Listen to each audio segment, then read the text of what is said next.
Olá, meus irmãos da União de Casais, famílias da Igreja Batista do Parque São Basílio. Uma boa tarde a todos.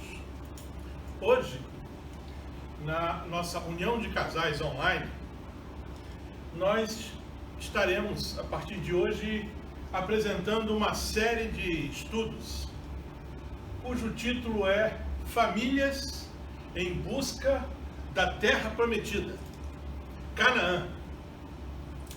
Nessa série, nós aproveitaremos para explorarmos o Velho Testamento, a história do pacto que Deus fez com Abraão, prometendo a ele que se ele saísse da sua terra, ele iria para Canaã, a terra prometida que Deus separou para o seu povo. Nessa série, nós vamos também fazer uma analogia de quem são os descendentes de Abraão que usufruirão da terra prometida Canaã. Também faremos uma abordagem sobre, nos dias de hoje, onde está a nossa Canaã. Bem, sem mais delongas, vamos apresentar aqui geograficamente a terra prometida.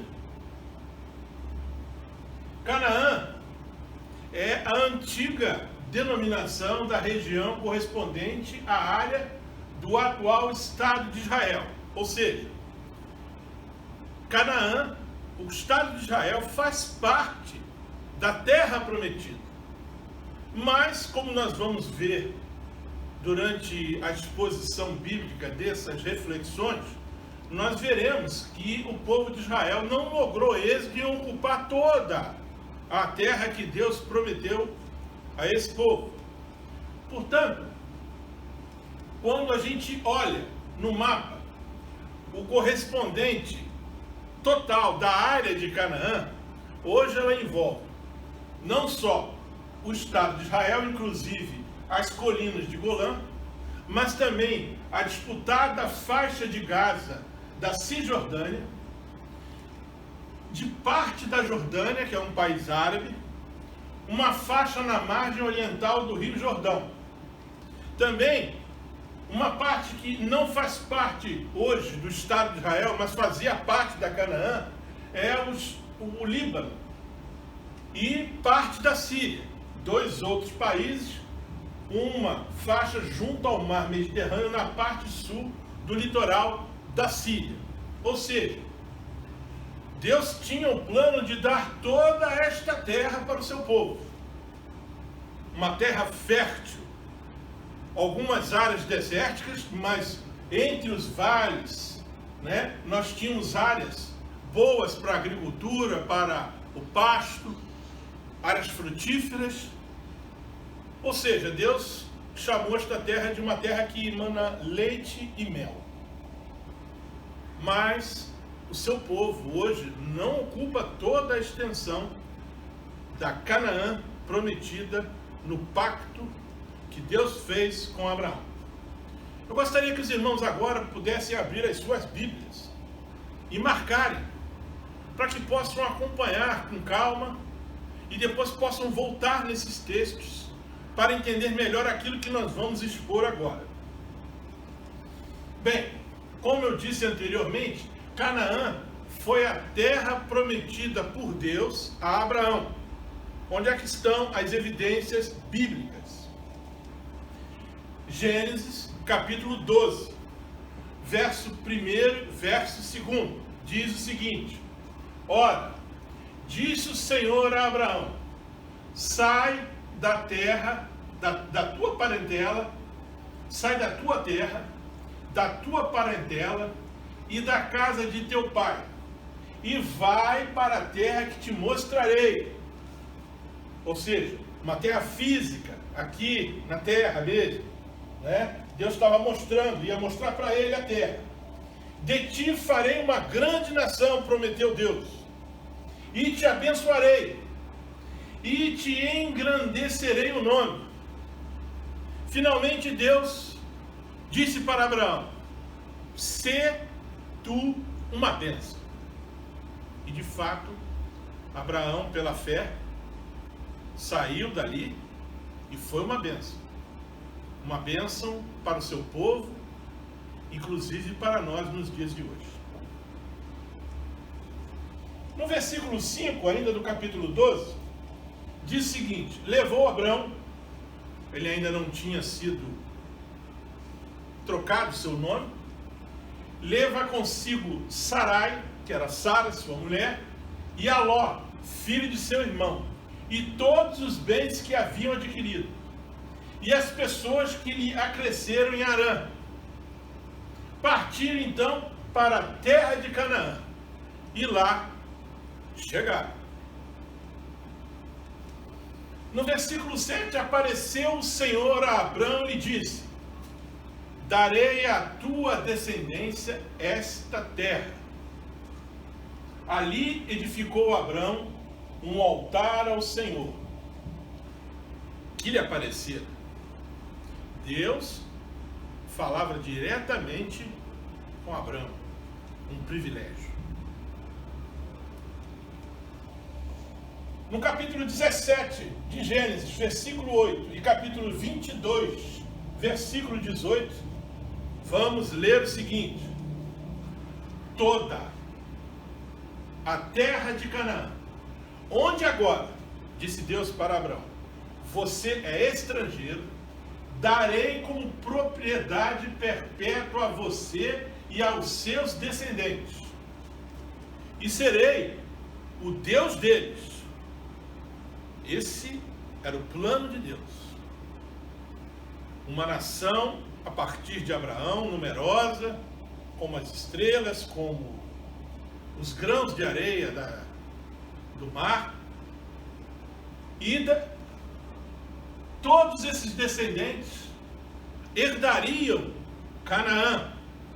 E ele, o Deus vivo, seria o Deus desse povo.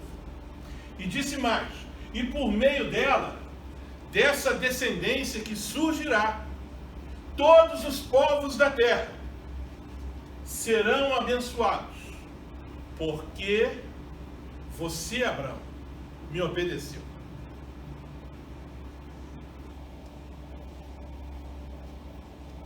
Deus chamou Canaã de terra que mana leite e mel.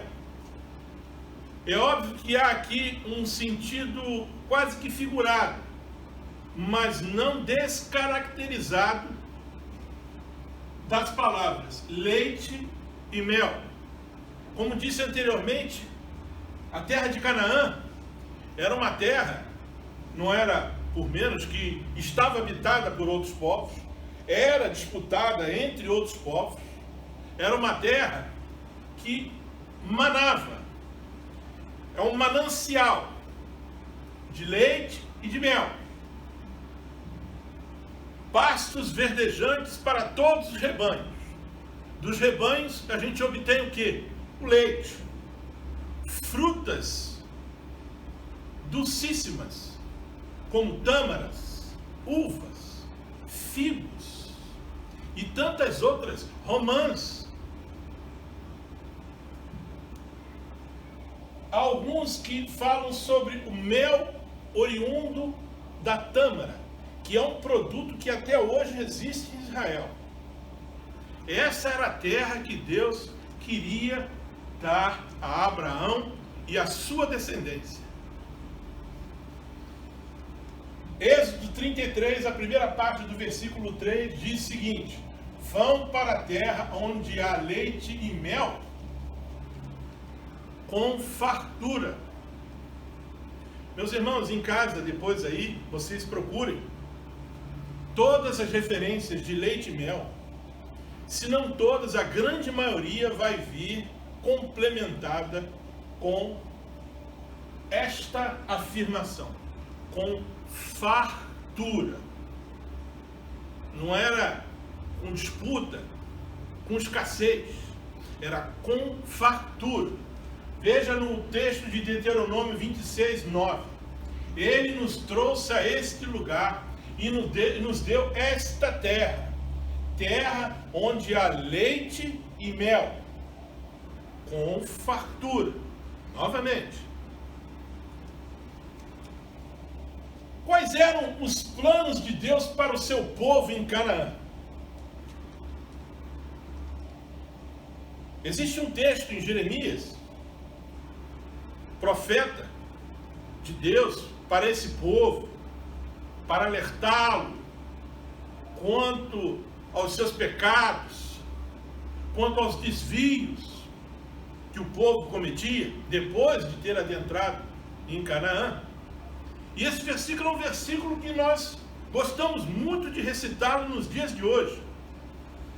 E nós o fazemos com fé de que ele é também uma realidade nos nossos dias.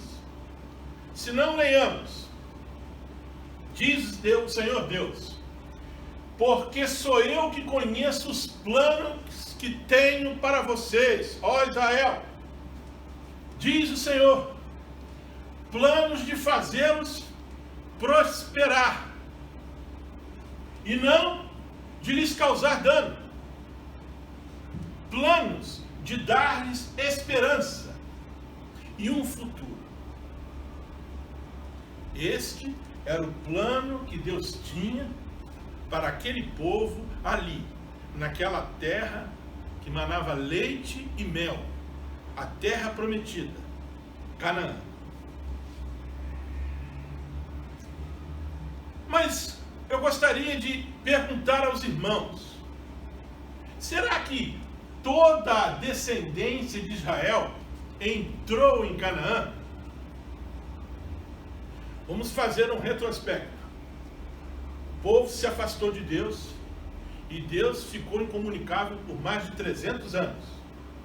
E aí eles foram escravizados lá no Egito. Moisés foi designado por Deus para tirar o povo de Israel lá da escravidão do Egito e conduzi-lo pelo deserto até a terra prometida. Toda a descendência daquele povo que estava ali no Egito, povo de Deus, entrou em Canaã? Acho que não. Deuteronômio 1, capítulo 35, nos diz o seguinte: quando o Senhor ouviu o que vocês diziam, povo de Israel, irou-se e jurou: ninguém desta geração má verá a boa terra que jurei dar aos seus antepassados. Meus irmãos, essa geração má, ela sequer conseguiu entrar nas fronteiras da terra prometida. Tudo por conta das suas ações, das suas palavras, que vamos ver daqui a pouco. Eu pergunto, querido irmão, querida irmã, você que está assistindo, você acredita que nós também, cristãos contemporâneos do século 21, somos também descendentes de Abraão? A resposta está na palavra de Deus. Em Gálatas, capítulo 3, versos 6 e 7, nos diz o seguinte: considerem o exemplo de Abraão, disse Paulo. Ele creu em Deus, e isso lhe foi creditado como justiça. Estejam certos, igreja da Galácia, portanto, de que os que são da fé, estes é que são filhos de Abraão. Ora, se cremos no mesmo Deus de Abraão, se temos fé nesse mesmo Deus de Abraão, então somos de fato filhos também de Abraão. Em Gálatas 3, no próximo versículo 8, Paulo continua, prevendo a Escritura que Deus justificaria os gentios pela fé, os não-judeus, dos quais fazemos parte. Deus justificaria os gentios pela fé. Anunciou primeiro as boas novas a Abraão, como já vimos: farei de ti uma grande nação. Por meio de você todas as nações serão abençoadas. Todas as nações. Inclusive, hoje, contemporaneamente falando, o Brasil, que naquela época sequer existia. Assim, os que são da fé são abençoados junto com Abraão, homem de fé. Glória a Deus. Somos também herdeiros de uma terra prometida. Deus escolheu ali uma terra chamada Canaã, onde Ele queria que o seu povo habitasse com tranquilidade, com prosperidade, com esperança, com futuro. E nós? Também somos herdeiros de uma terra prometida? É óbvio que aquela terra lá de Canaã, que hoje está dividida entre Israel, Líbano, Síria, Jordânia, não se aplica a Canaã que temos como promessa. Mas Paulo, continuando aos Gálatas, nos disse o seguinte: todos vocês são filhos de Deus mediante a fé em Cristo Jesus, pois os que em Cristo foram batizados, de Cristo se revestiram. E se nós somos de Cristo, somos descendência de Abraão e herdeiros segundo a promessa. A promessa de sermos abençoados. A promessa de sermos abençoadores. O desafio: sê tu uma bênção. Meus irmãos, Deus quer que você também entre em Canaã. Eu, a partir de mim e você, que nós possamos entrar em Canaã. Esse é o desejo de Deus. Essa é a sua promessa. A promessa que herdamos. Que nos fartemos com leite e com mel que mana dessa terra. Mas de que forma? Deus deseja que todos vivam num lugar de descanso, um lugar de bênçãos, de sucesso, um lugar de alegria, um lugar de confiança, de paz, de harmonia e de capacidade e desenvolvimento daquilo que Deus planejou e sonhou para a nossa vida. Quais foram os planos de Deus? Tenho planos de prosperidade, esperança e um futuro, meus irmãos.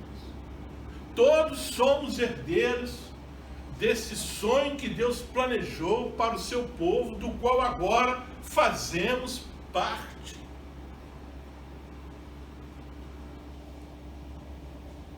Nossa Canaã, geograficamente agora, ela não existe. Nossa Canaã é o lugar onde nós estamos hoje. É o lugar onde crentes de outros países estão agora.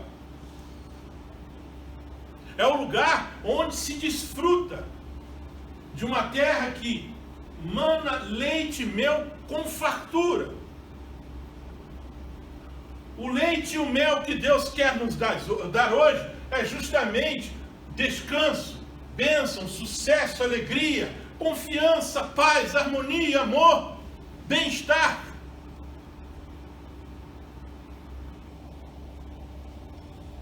Onde é que fica a nossa terra prometida, Canaã, meus irmãos? Alguns confundem Canaã com com Nova Jerusalém, com novos céus, com nova terra. Não se trata, Canaã não se trata de novos céus e da nova terra que estão citados na profecia de Isaías e na revelação do Apocalipse, a Nova Jerusalém. Trata-se da terra em que vivemos hoje. Você é brasileiro, você mora no Rio de Janeiro, mora aqui em Campo Grande, aqui está a sua Canaã. Isaías, se referindo a outro assunto que não Canaã, cita Deus dizendo ao povo: criarei novos céus e nova terra, e as coisas passadas não serão lembradas. É uma outra vida, é um outro futuro. Em Apocalipse, João declara: então vi novos céus e nova terra, pois o primeiro céu e a primeira terra tinham passado. E nós aqui continuamos debaixo do primeiro céu e da primeira terra, que foi criada lá no princípio, no Gênesis. Queridos, Canaã é o ambiente de bem-estar que nós obtemos da nossa maneira santa de viver. É um ambiente de bem-estar que a gente obtém pela medida da nossa fé. É um ambiente de bem-estar que a gente obtém através do nosso testemunho, do nosso agir, do nosso falar, que a gente obtém da verdadeira paz com Deus e dos frutos da nossa paternidade obtida através de Jesus Cristo, conforme Paulo falou aos Gálatas. Estamos agora revestidos em Cristo Jesus. E por isso, nós precisamos estar em Canaã. Essa Canaã que nós precisamos viver, precisa ser um local onde possamos transmitir fé, santidade, paz no nosso lar, no nosso bairro, na nossa comunidade, na freguesia aqui de Campo Grande, no nosso trabalho e em qualquer outro lugar em que estejamos. A Canaã que nós herdamos precisa ser refletida. Primeiro, ela precisa ser vivida. Você está vivendo em Canaã, meu irmão? Será que eu estou vivendo em Canaã? Porque não é possível refletir essa Canaã sem viver primeiramente nela.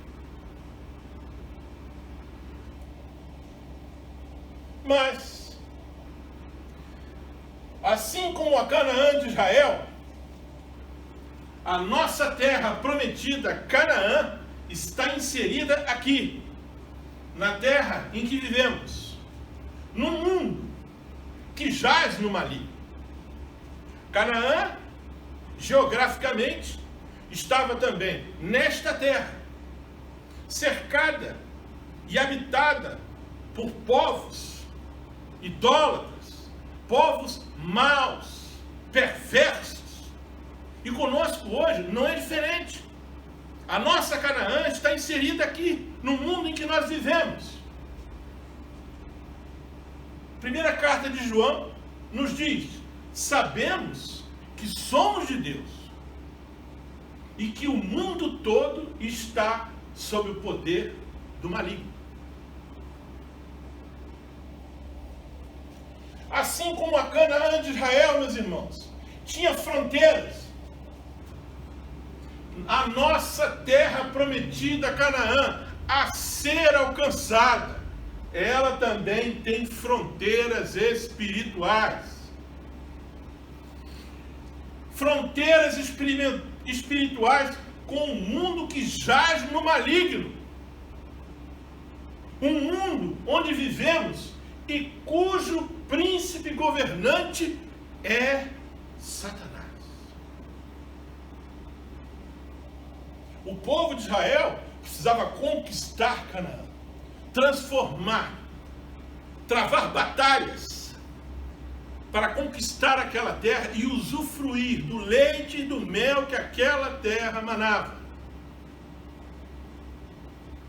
Enfrentar tantos povos, a partir dos cananeus, os medianitas e tantos outros que por ali habitavam, inclusive os filisteus.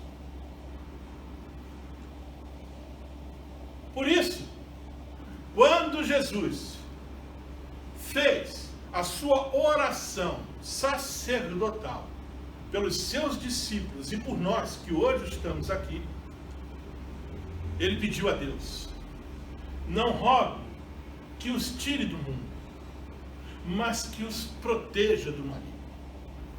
Lá, ainda no ministério do Senhor Jesus Cristo, ele orou por mim e orou por você, porque ele sabia que a nossa Canaã fazia fronteiras com terras regidas pelo príncipe do mal. E ele não rogou a Deus que nos tirasse, pelo contrário. Nós estamos aqui hoje, mas ele rogou para que Deus nos protegesse do maligno. E é isso que acontece com cada um de nós que crê no poder do sangue de Jesus Cristo. Amém? Meus irmãos, assim como na Canaã de Israel, batalhas para expulsar o inimigo foram travadas, não tenha dúvida, também enfrentaremos na nossa Canaã lutas, batalhas ferozes contra o inimigo que governa esse mundo, porque ele vai continuar tentando até o fim nos vencer e nos escravizar, que foi o que aconteceu em diversas ocasiões com o povo de Israel depois que já estava em Canaã, depois das primeiras vitórias, para a derrubada dos muros de Jericó. Mas a desobediência, a idolatria, os atos maus e perversos daquele povo fizeram que Deus os deixasse à mercê de outros povos que os escravizaram, que os mataram e maltrataram. Por isso, nós aqui na nossa Canaã estejamos alertas e vigiemos. O diabo, disse Pedro, o inimigo de você e meu inimigo anda ao redor como um leão rugindo, procurando a quem possa devorar. Precisamos estar atentos às nossas fronteiras, na nossa Canaã, vigiando, alertas contra as investidas do mal. Precisamos, meus irmãos, atravessar as fronteiras espirituais entre Canaã e o mundo. Para que a gente possa chegar a Canaã, existe uma caminhada. Essa caminhada é uma fronteira espiritual. É a batalha da carne contra o espírito. Por isso Paulo nos recomendou que estivéssemos com a armadura da fé, a couraça da justiça, sandálias da paz, o cinto da verdade, a espada, o capacete da salvação. Porque se nós não atravessarmos essas fronteiras espirituais, no que se refere àquilo que Deus tem como plano de esperança, de prosperidade, de futuro, nós não vamos gozar as bênçãos prometidas na nossa Canaã. Por isso, meus irmãos, não amem o mundo, disse João, nem o que nele há. Se durante essa jornada eu desviar o meu caminho para as coisas do mundo,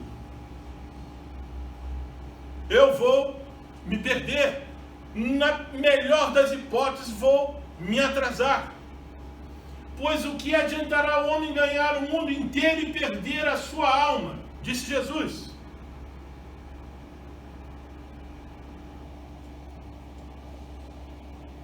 Deus ordenou a Israel que o obedecesse. E se Israel o obedecesse, tudo iria bem com aquele povo em Canaã. E essa recomendação se aplica hoje às nossas vidas. Para que tudo vá bem na nossa Canaã, é preciso que obedeçamos a Deus. Ouça e obedeça, ó Israel, na sua Bíblia, Números 14, versículo 30 e 31. Assim, tudo irá bem. É uma frase simples. Ouça e obedeça, e tudo irá bem. E você será muito numeroso numa terra onde há leite e mel, novamente, com fartura, como lhe prometeu o Senhor, o Deus dos seus antepassados. Mas uma geração má do povo de Israel, que estava na caminhada entre o Egito e Canaã, desobedeceu e foi impedida de entrar em Canaã. Diz-nos o texto bíblico: Deus determinou: nenhum de vocês entrará na terra que com minha mão levantada jurei dar-lhes para a sua habitação. Deus falando para aquela geração má: os cadáveres de vocês, porém, cairão neste deserto. Deuteronômio 1:35, Números 14:32. Meus irmãos, eu gostaria agora, a partir novamente de mim, porque já me fiz essas perguntas, já me fiz esses questionamentos, queria repassar esses questionamentos para sua reflexão. Querido irmão, querido irmão, querida irmã, você não tem sentido e vivido as bênçãos emanadas da terra prometida por Deus? Você não tem sentido? A sua Canaã. Você não tem obtido leite e mel com fartura? Queridos, você não tem uma paz perfeita e duradoura? Uma paz inabalável, uma paz que o mundo não pode entender? Você não sente essa paz? Essa paz é facilmente atingida. Hoje você está em paz, amanhã você está em desespero. A paz que você sente, ela é duradoura? Ou intermitente? Ou ela não existe? Você não tem uma alegria constante, meu irmão? Paulo nos recomendou: alegrem-se. Alegrem-se sempre, em qualquer circunstância. Por isso, o termo bíblico, do grego transliterado, se refere a ter gozo, regozijo, regozijai-vos. Regozijai-vos sempre. Que alegria! A conotação que nós temos mais próxima da alegria é algo que hoje eu tenho, amanhã não. Não. Eu estou falando de uma alegria constante, de um gozo, de um júbilo. Você tem? Não tem? Meu irmão, você não tem exercido sua fé com eficácia? Você diz que tem fé, mas na hora em que as tribulações, as aflições, os problemas aparecem na sua vida, a fé acaba. Meu irmão, você não consegue equilíbrio emocional e espiritual. Você é uma pessoa sempre ansiosa, com medo. Falamos recentemente sobre você tem medo. Lembra-se? Emocionalmente, você tem um espírito estável. Espiritualmente, existe um equilíbrio. Quem está vencendo a batalha? A carne ou o espírito?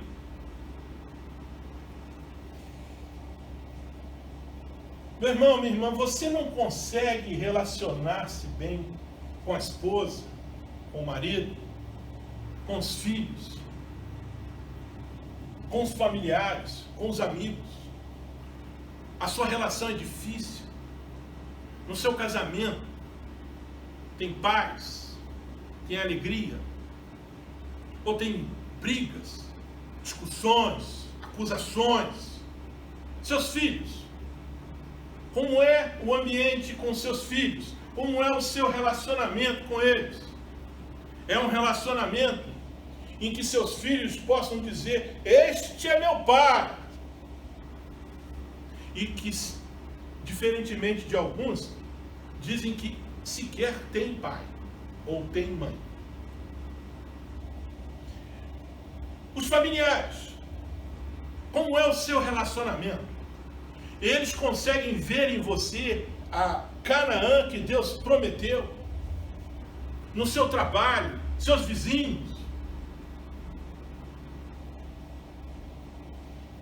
Continuando, meu irmão.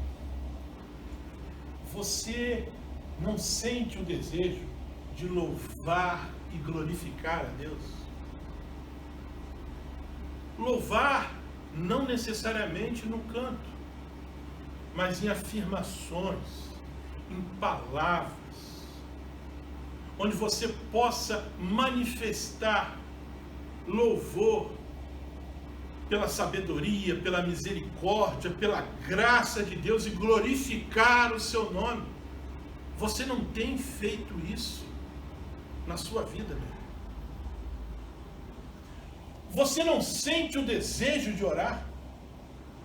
Com que frequência eu e você temos orado, meu irmão? A oração é uma conversação entre eu e Deus, entre você e Deus. Eu tenho certeza que você não sai conversando com qualquer pessoa na rua. Você vai dizer que é um estranho, que não tem intimidade, que não tem assunto. Mas se tratando de Deus, não seria um paradoxo declararmos que amamos a Deus, que servimos a Deus, mas não falamos com Ele? Não temos intimidade com Ele? Será que não conhecemos Ele? É por isso que a gente não ora com a frequência, com a eficácia de uma conversa franca com Deus? Você não sente o desejo de ler, e não só ler, de aprender sobre a Bíblia? Meu irmão, a Bíblia é a palavra de Deus.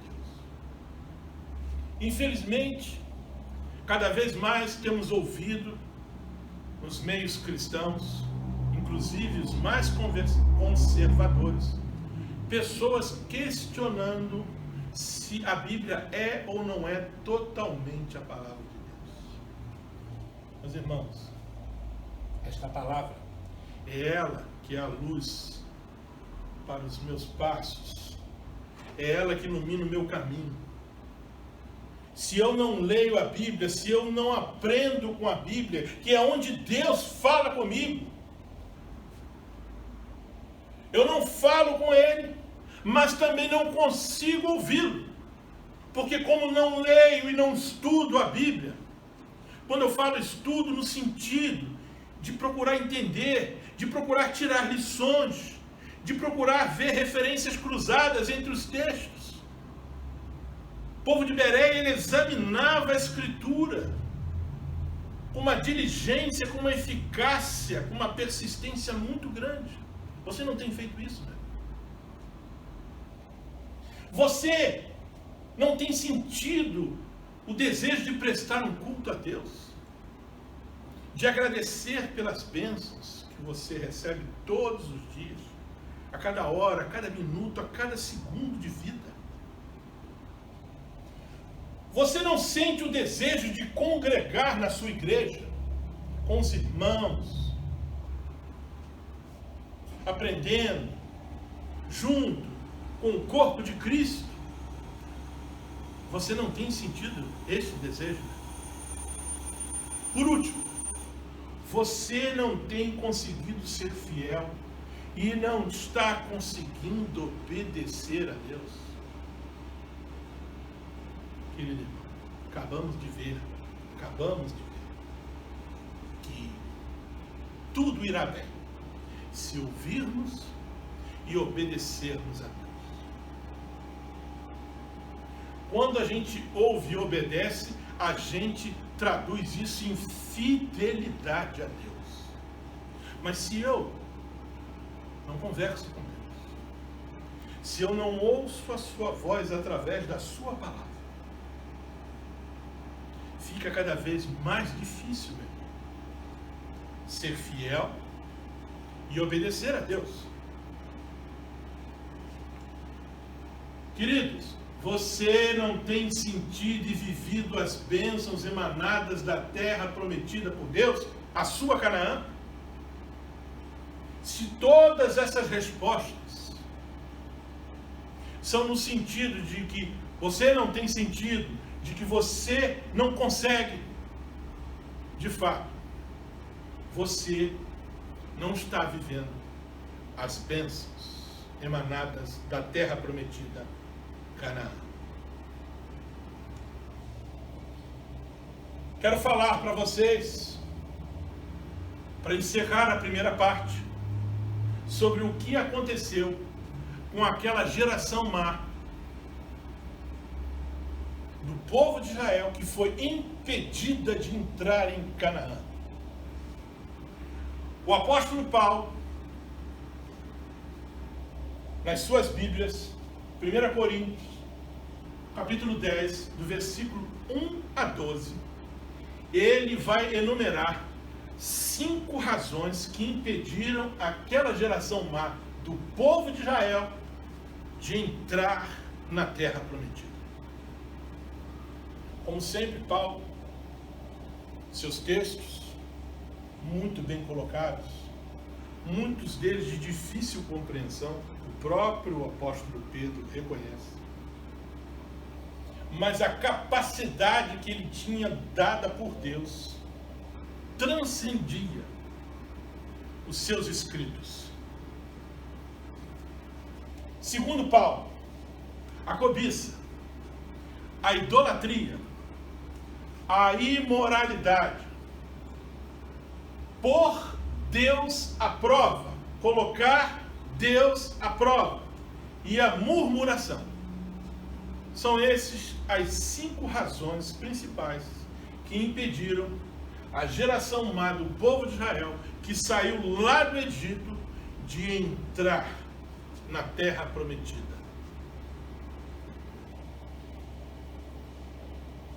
Se você quiser acompanhar o texto, depois não esqueça de lê-lo, para poder fazer uma correlação do que vai ser explicado para cada versículo. Versículo 1, disse Paulo: porque não quero, não quero, irmãos, que vocês ignorem. Meus irmãos, não ignorem o fato. Fato é algo concreto e verdadeiro, de que todos os nossos antepassados estiveram sobre a nuvem e todos passaram pelo mar. Paulo aqui está dizendo aos coríntios, aquele povo, todos eles passaram por aquela nuvem, viram o poder de Deus, uma nuvem que protegia aquele povo de intempéries, ora do ataque do exército egípcio, e também passaram pelo mar, todos, sem exceção, viram com seus próprios olhos a manifestação do poder de Deus. Em Moisés, todo o povo de Israel foram batizados na nuvem e no mar. O que significa isso? É óbvio que naquela época não existia ainda o batismo de João Batista. O batizados é uma linguagem que Paulo usou para poder fazer a igreja de Corinto entender que todos eles foram convertidos, foram doutrinados em Moisés. Todos ouviram os seus ensinamentos que vinham diretamente de Deus. Todos ouviram aquilo que deveriam fazer, determinado diretamente de Deus, tanto na nuvem como no mar.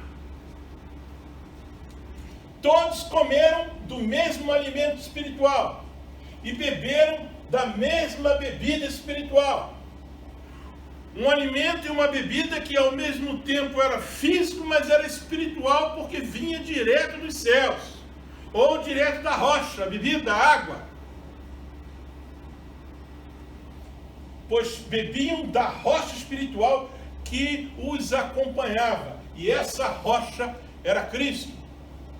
Cristo citado aqui aos Coríntios, na pessoa, na triunidade de Deus, Pai, Filho e Espírito Santo, para que eles entendessem, porque lá no Velho Testamento, o texto nos diz que Deus era a rocha do povo de Israel, e Deus os acompanhava, Cristo os acompanhava,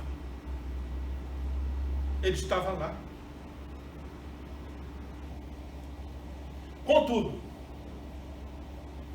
Deus não se agradou da maioria deles. Triste, né, meus irmãos? Não foi de uma minoria, foi de uma maioria. Por isso, seus corpos ficaram espalhados no deserto. Vimos em slides anteriores, quando Deus falou que os cadáveres daquela má geração seriam deixados no deserto para serem comidos pelos abutres. Essas coisas, versículo 6, ocorreram como exemplos. Veja, Paulo está fazendo uma recordação, fazendo um exercício de lembrança, para que a igreja de Corinto pudesse ficar atenta e alerta. Essas coisas aconteceram como exemplo para nós, Paulo, a igreja de Corinto, e para nós nos dias de hoje, que não cobicemos coisas mais. Aqui está o primeiro fator que impediu aquela geração má de adentrar em Canaã. Versículo 7. Disse Paulo: não sejam idólatras. Segunda razão, como alguns deles foram, conforme está escrito: o povo se assentou para comer e beber e levantou-se para se entregar à farra. Quando você vai na referência cruzada, você vai ver que isso é o que acontecia depois que eles erigiam deuses, bezerros de ouro, outras imagens de adoração. Bebiam, se alegravam, se fartavam, se entregavam à farra, logo após a idolatria. Terceira razão, disse Paulo: não pratiquemos a imoralidade. como alguns deles fizeram, e num só dia, morreram 23 mil.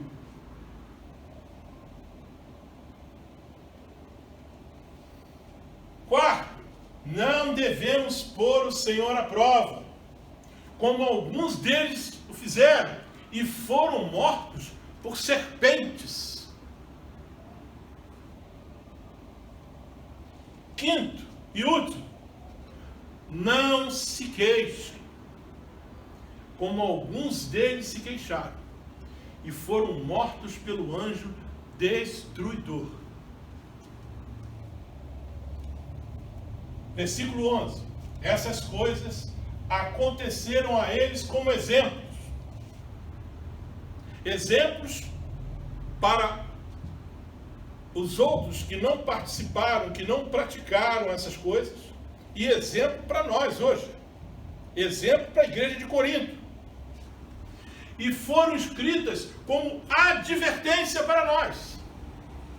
Meus irmãos, essas 5 razões que impediram o povo de Israel de entrar em Canaã, estão sendo escritas como advertência para nós nos dias de hoje, sobre quem tem chegado o fim dos tempos.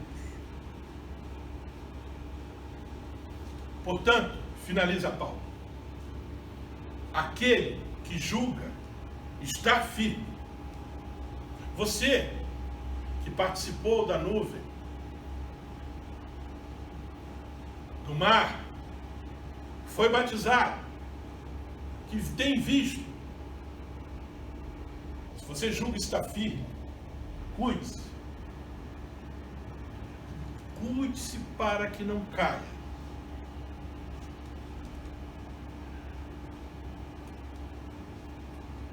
Os mesmos pecados, meus irmãos, de outrora do povo de Israel, nos assediam nos dias de hoje. Aqui, século 21. E as suas práticas têm impedido muitos de entrarem em Canaã. Aquelas 5 razões: cobiça, moralidade, idolatria, por Deus à prova, murmuração, estão impactando muitos de nós cristãos contemporâneos, e por isso não temos experimentado a terra prometida, Canaã. Por causa, meus irmãos, dos nossos pecados, desses pecados que se desdobram em diversos outros, vamos ver, tem tolhido o nosso potencial. Com homens e mulheres criados à imagem e semelhança de Deus. Fomos criados à imagem e semelhança de Deus no que se refere aos atributos comunicados: inteligência, vontade própria, decisão.